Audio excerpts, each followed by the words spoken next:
Assalamualaikum warahmatullahi wabarakatuh. Tadi sudah perspektif banyak agama-agama. Sekarang kita lihat ada perspektif sufisme atau perspektif tradisi mistisisme. Di perspektif sufisme, penderitaan ini bahkan bukan sesuatu yang dihindari. Minggu lalu saya cerita tentang Robi'ah dan masih banyak lagi cerita tentang para wali yang penderitaan itu bukan sesuatu yang dihindari, bahkan penderitaan diposisikan sebagai jalan untuk membersihkan diri. Dalam tradisi mistisisme ada asumsi bahwa jasmaniah manusia, lahiriah manusia, hasrat dan nafsu manusia itu perlu dilemahkan. Sehingga yang rohani dan yang hakiki bisa lebih kuat. Cara melemahkannya seperti apa? Dengan jalan membuatnya menderita. Maka para sufi itu kadang melakukan amalan-amalan yang tujuannya memang melemahkan jasmaniah, melemahkan nafsu. Arahnya kemana? Ya biar rohaninya lebih kuat. Jadi memilih penderitaan sebagai jalan pembersihan diri. Nah, ini perspektif sufisme. Biasanya dipakai dengan istilah melakukan suluk, melakukan perjalanan via purgativa. Purgativa itu pembersihan diri melalui penderitaan-penderitaan.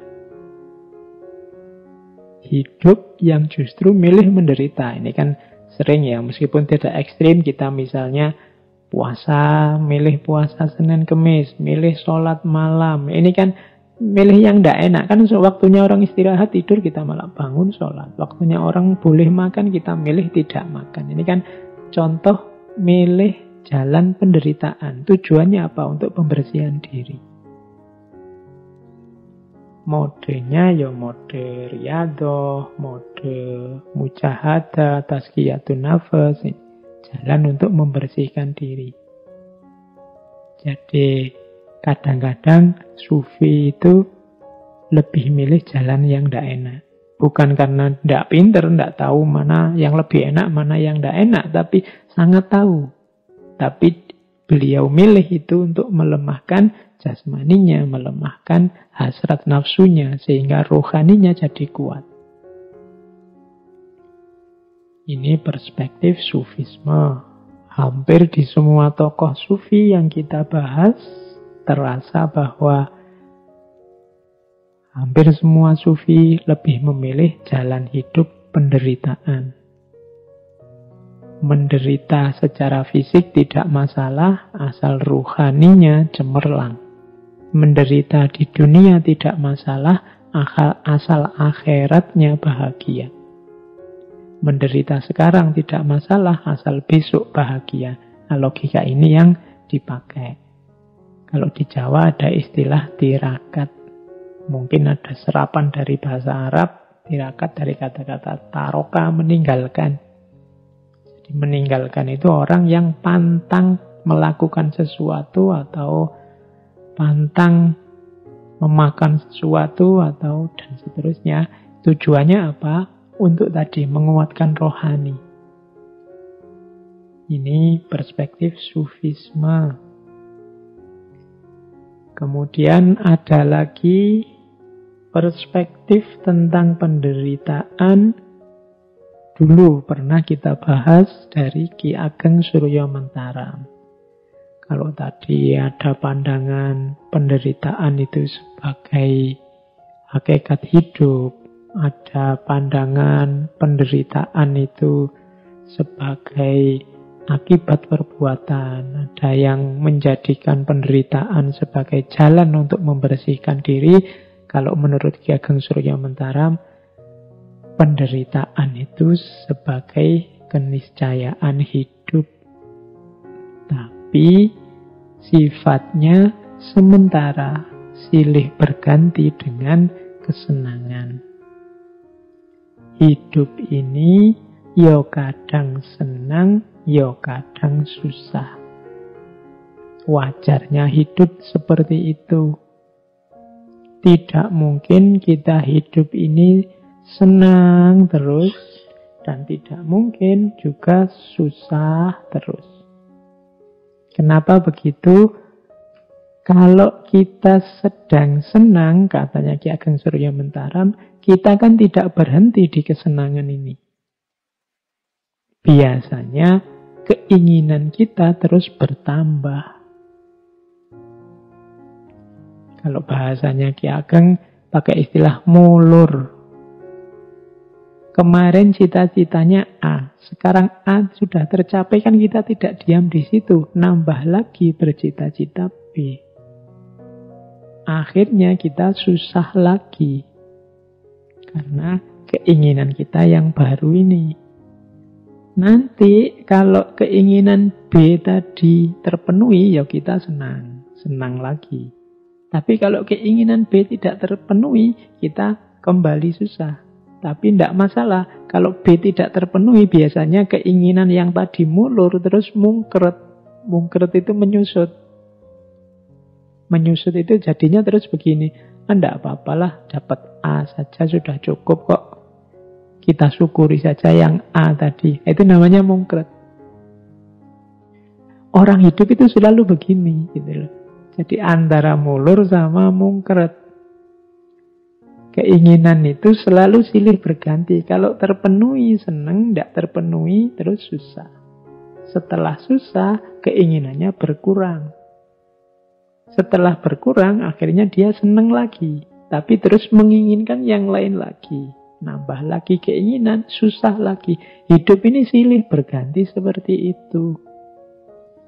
Kadang senang, kadang susah. Kadang mulur, kadang mungkret.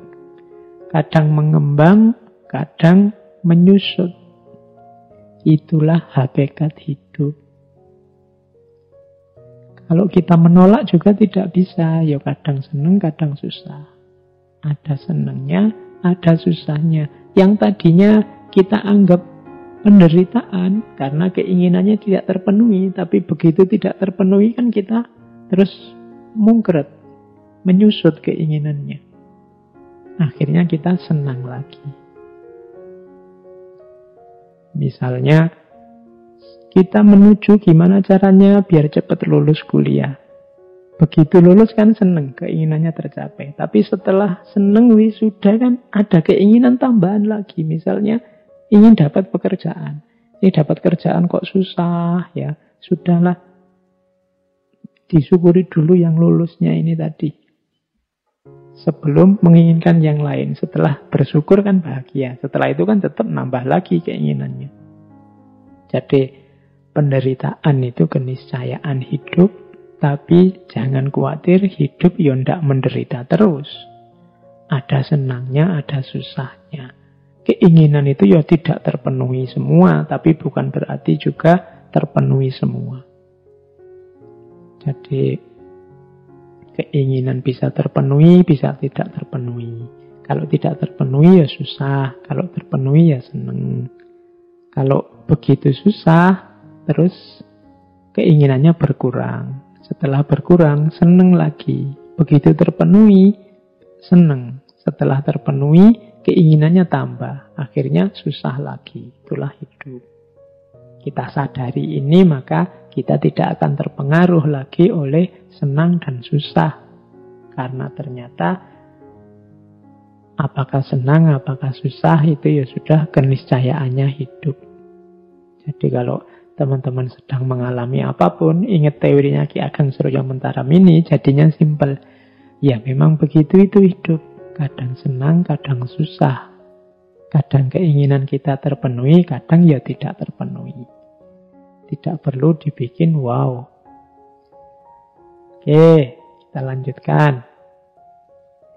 Ada teori juga, saya bawa dari ranah sosiologi, cuma ini nambah-nambah referensi saja untuk nambah wawasan kita. Di mana sih titik-titik yang membuat manusia menderita itu? Ada teori dari Talcott Parsons dari teori fungsional sebenarnya, fungsionalisme dalam sosiologi.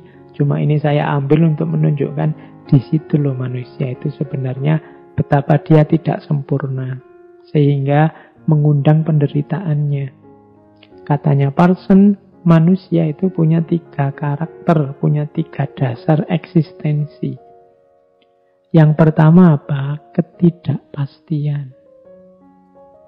Maksudnya apa ketidakpastian? Manusia tidak bisa menjamin dirinya aman atau dirinya sejahtera.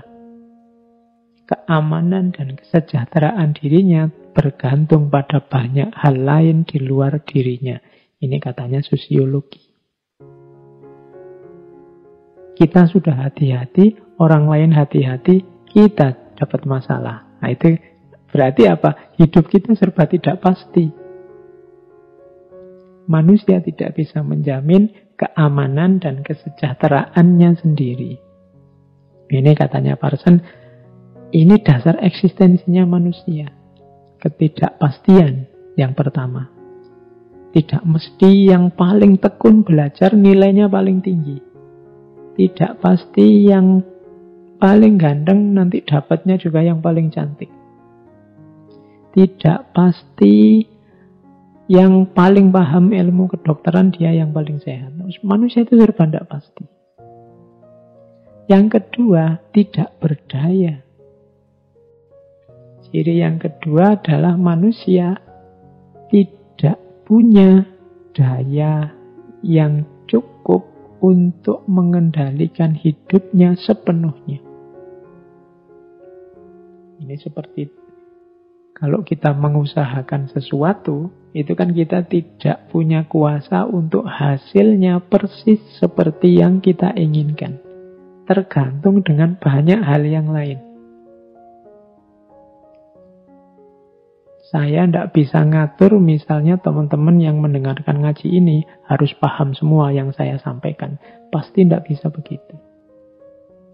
Saya tidak bisa mengendalikan diri saya sendiri untuk gimana caranya saya bisa ngaji 5 jam non-stop dan tidak capek. Itu tidak bisa. Manusia banyak punya ciri ketidakberdayaan.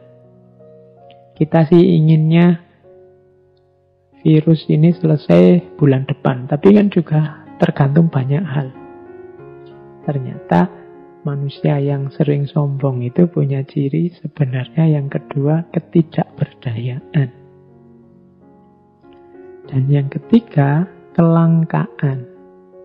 Kelangkaan itu manusia itu berhadapan dengan situasi yang serba terbatas tentang dirinya dan lingkungannya.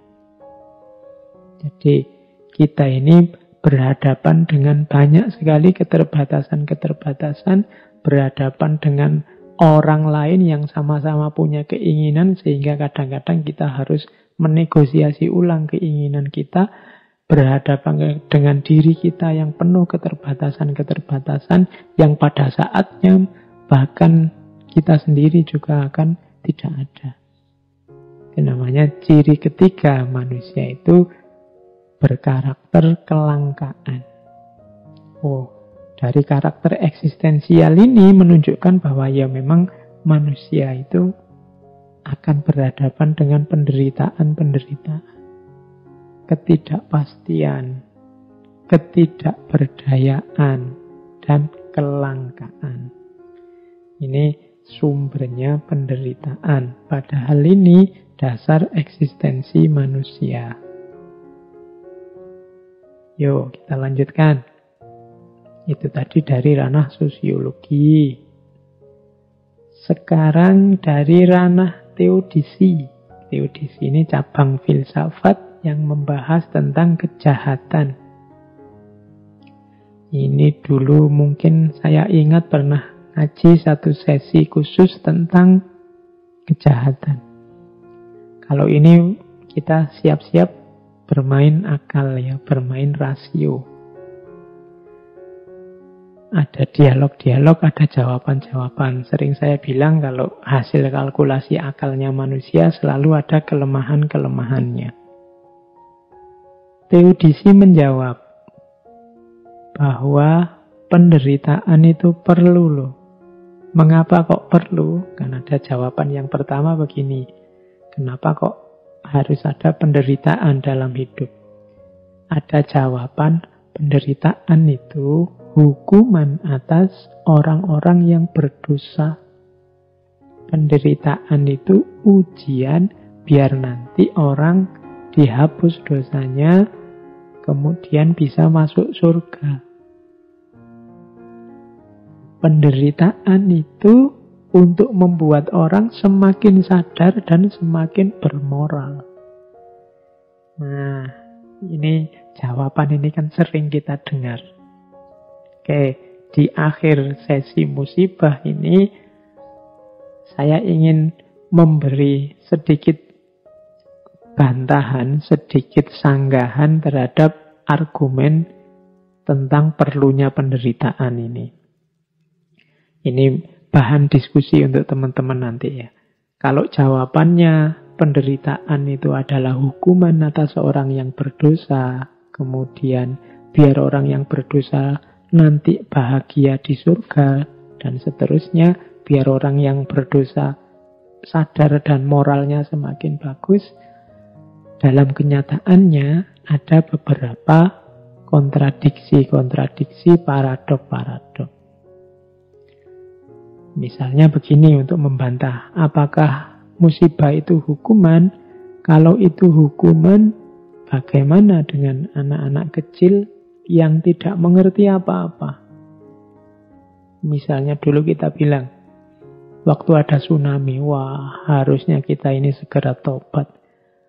Kita sering dihukum dengan tsunami. Loh, kalau memang hanya hukuman alasannya adanya tsunami itu, karena dosa-dosanya sudah berat sehingga dihukum dengan tsunami, lawang banyak juga anak-anak kecil yang jadi korban. Banyak orang baik-baik, rohaniwan, agamawan, ulama yang jadi korban juga. Berarti tidak bisa dong disebut itu sepenuhnya adalah hukuman. Nah, itu jawaban tentang bahwa bencana itu hukuman. Ini bahan diskusi. Yang kedua, nanti yang dapat bencana di dunia akan mendapatkan balasannya di surga. Ini bahan diskusi ya, saya tidak bilang bantahan ini pasti benar. Ada yang bantah begini, loh kenapa kok harus ada bencana? Bencana itu biar kita nanti susah di dunia, senang di surga. Loh apa Allah itu kan maha baik. Masa Allah mau memberi kita surga aja syaratnya begitu beratnya? Nah itu ada yang membantah begitu. Kalau Tuhan mencintai kita, mengapa sih kita harus disiksa dulu sebelum kita masuk surga? Nah ini kritik terhadap yang menjawab tadi, bahwa hukuman dengan bencana itu nantinya akan mendapat balasan di surga. Silahkan nanti teman-teman ya jadi materi diskusi. Terus yang ketiga tadi juga bilang, loh ini biar moralnya orang jadi baik no. Dengan bencana kan nanti orang jadi sadar.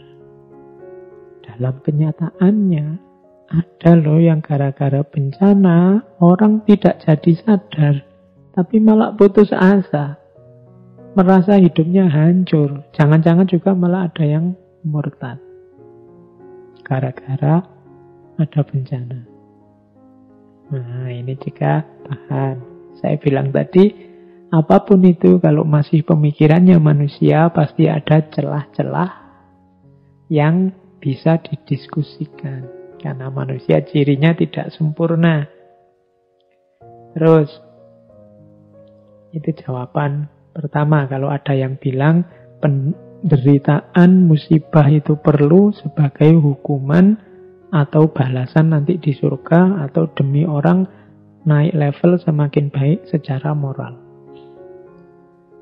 Yang kedua, kalau ada yang bilang begini, musibah itu harus dilihat secara luas. Jangan dilihat parsial. Coba kita cek. Jumlah orang yang mengalami musibah pasti lebih sedikit daripada orang yang tidak mengalami musibah. Berarti kebahagiaan lebih banyak daripada penderitaan. Secara umum, alam ini sebenarnya tertib. Nah, ini jawaban ini juga bisa dibantah. Kalau ada orang ngomong seperti itu, dengan jawaban bahwa melihatnya ya harus lebih luas, logika ini bisa dijawab berarti harus ada orang yang dijatah menderita demi ketertiban semuanya. Berarti ada kebahagiaan orang-orang tertentu yang ditukar dengan kebahagiaannya semua orang. Ini juga bantahan terhadap jawaban bahwa musibah itu ya melihatnya secara luas, nanti banyak hikmah, banyak manfaat yang kita ambil dari sana. Ini bisa dibantah, kebahagiaan kok ditukar, kebahagiaan orang tertentu ditukar dengan kebahagiaannya banyak orang. Karena orang sedikit tadi yang mengalami bencana, yang lain tinggal mengambil hikmahnya. Ini bahan diskusi juga. Di sesi-sesi terakhir saya malah membawa bahan diskusi biar kita latihan berpikir. Ada juga yang ini agak teologis. Kalau ada orang tanya macam-macam tentang bencana, apakah bencana itu, terus dibantai, terus dijawab begini, sudahlah kita ini manusia, jangan banyak protes.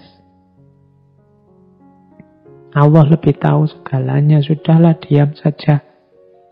Nah, itu ya kalau ini bisa dibantahnya gampang. Lu masa orang yang mengalami kesulitan, orang yang merasa diperlakukan tidak adil, tidak boleh protes. Allah kan maha baik, Allah kan maha kuasa, tidak apa-apa dong kita mengadu padanya. Itu contoh bantahannya. Nah, jadi ini sesi teodisi. Teodisi itu memang salah satu cabang yang sampai hari ini tidak selesai membahas tentang penderitaan, musibah, bencana, dan dihubungkan dengan Tuhan. Ada juga argumen yang membantah, yang tidak mau menyambungkan bencana dengan Tuhan. Jadi kan ada orang-orang tertentu yang menganggap bahwa bencana itu sumbernya Tuhan. Orang-orang ini merasa Tuhanlah yang menyebabkan kesengsaraan ini. Tuhanlah yang menyebabkan kesulitan ini. Tuhanlah yang menyebabkan musibah ini. Ada yang menjawab bantahan itu. Yang pertama, apa iya Allah jadi sumber penderitaan? Kalau ada orang ngomong seperti ini, pandangan seperti ini dianggap kontraproduktif.